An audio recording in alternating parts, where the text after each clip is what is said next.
Hello and welcome to 30 at 6. I'm Rob Churnside and today is March 18th. You're probably thinking, where is Allison Donnelly? She'll be back next week. She's involved in some top secret high-level government work, and maybe she'll share some of that with us next week.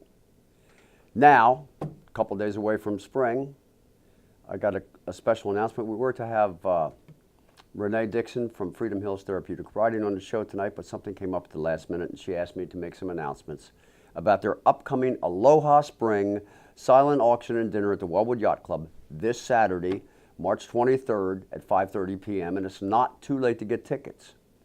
You might want to check it out. It's $60 for dinner and the silent auction. There's going to be entertainment. There's going to be all kinds of fun stuff going on and a Hawaiian theme, hopefully to bring in spring, because spring's only a couple days away. Call 410-378-3817 to get yourself a ticket. It's not too late. And that's at the Wellwood down there in Charlestown.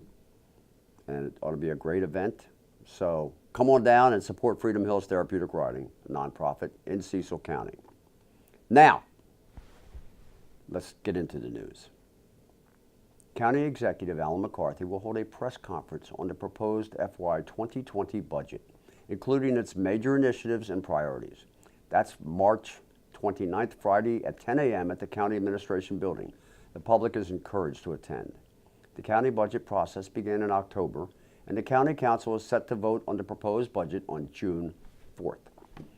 Over St. Patrick's Day weekend, Maryland State Police arrested 89 people for driving under the influence.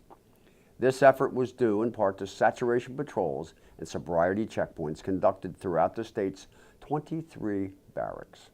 The Maryland Department of Transportation reminds folks that 558 people died on Maryland's roads, and roughly one-third of those involved impaired driving in 2017.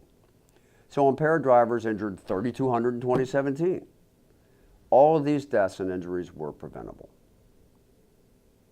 2 weeks ago, we reported that the Maryland House of Delegates has passed a version of the Fight for $15 bill, which proposes to gradually increase the minimum wage to $15 an hour by 2025. Last week, an amended version of that bill passed the Senate with enough votes to override Governor Hogan's veto. The amendments add 3 years to the timeline, pushing the timeline for reaching $15 an hour back to 2028.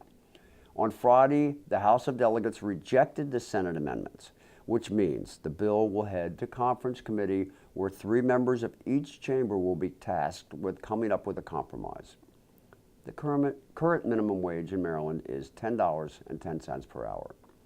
Supporters of the $15 bill say it will help low-wage workers, while critics of the bill warn it will drive businesses out of the state.